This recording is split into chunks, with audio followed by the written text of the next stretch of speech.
Hello everybody and welcome back. As always, I am Mateo311 and this is your channel for everything VR related. Today, we're checking out a brand new haptic vest that not only features 40 vibrating motors, electrical stimulation, but also comes in at a super low price of $259. Now, I've actually already owned my TrueGear vest for months.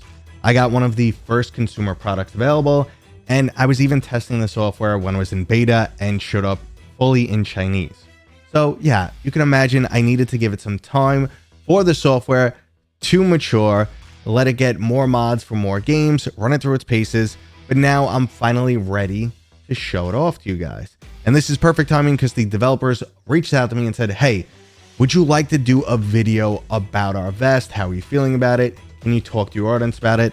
So here I am. This video is sponsored, so I'm not going to be doing a direct comparison to something like the bhaptics, but I will talk about my overall experience with this vest and not hold back.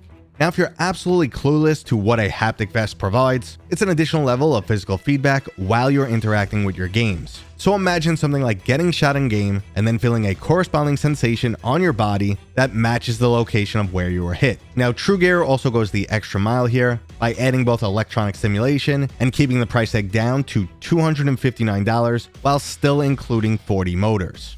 Now, when it comes to the hardware itself, I just have some minimal complaints. I wish these motors were a little bit stronger, and I wish occasionally the electronic stimulation was a little bit weaker. It's hard to dial it in right to go between a little tingling sensation and all the way to pain, which I'm going to show off in this video. But everything else about the product, I'm extremely happy with. The vest easily slips on over your head, it takes 2 seconds to adjust it to your size, and the electronic arm straps velcro on like normal. Now, I did run into an issue where my biceps were a little bit big for the straps and my forearms were a little bit too small, so I couldn't get them exactly where I wanted them, or they would end up sliding around during frantic games. But I'm sure you guys really want to know how this actually feels. Does it add to the overall games, and is it hard to use? Well, the software has come a really long way, and it was simple. There are 60 mods for Steam VR games available at the time of making this, and honestly, they were all pretty much just click install. That's it, they're done. Fallout, you had to jump through some hoops, but my Fallout is already modded, so all I had to do is copy the file in and add it to my mod manager. Everything else was literally click install, play the game, ran perfect. So no issues there. But just like anything else that is modded, the experience varies. And these mods will sometimes be really intense to the point where they're too much, and sometimes they're overly mild. So I just want to run through some of my experiences and tell you where it really added to the game and other times where I just had to nope out.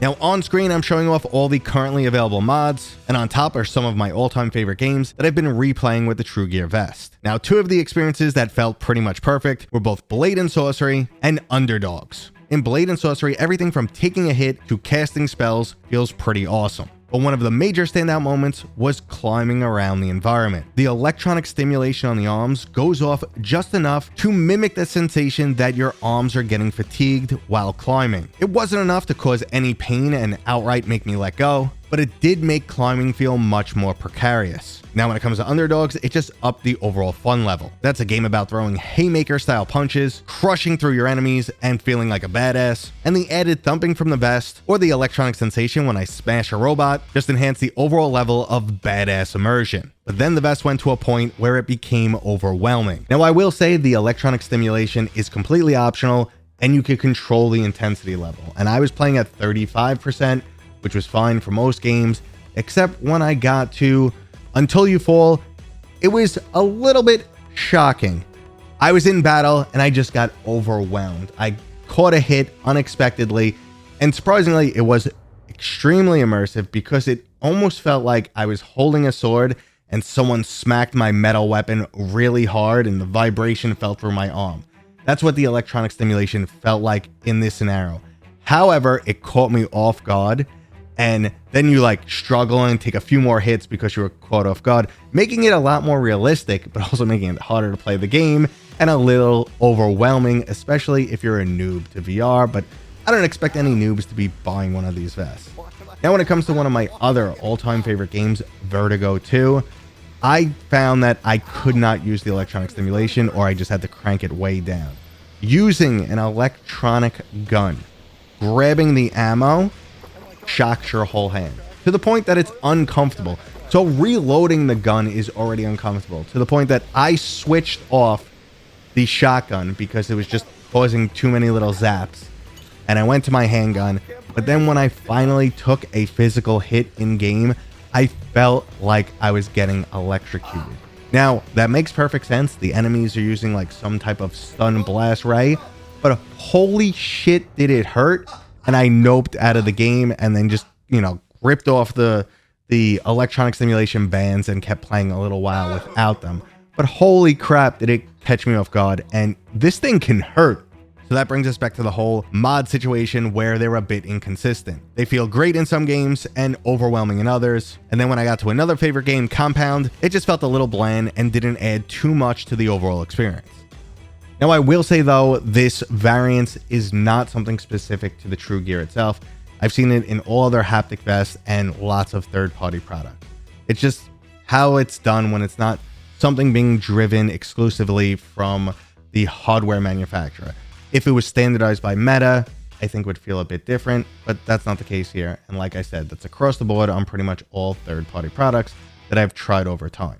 So if you're in the market for a VR haptic vest, I can definitely recommend this one. The price is right at $259. It offers up some features you don't get anywhere else. Overall, not much to complain about. It's got a 16-hour battery life. It is already compatible with 60 plus Steam VR games. There's even some flat screen games that you can play there. You can adjust the feedback sensation like I was talking about, dial it in the way you want it so it doesn't overwhelm you. I'm not seeing any delays, the Bluetooth connectivity, no issues there. So I really can't complain. And like I said, the modding support has been one click. Pretty much every game except for Fallout was one-click installation, no headaches, no nothing, just worked perfectly. So that is something I appreciate. Very solid product. I'll have a link down in the description if you're interested in getting one. And that was today's video. If you enjoyed it, make sure to give it a thumbs up. If you're new here, consider subscribing. And as always, I'll see you guys on next time.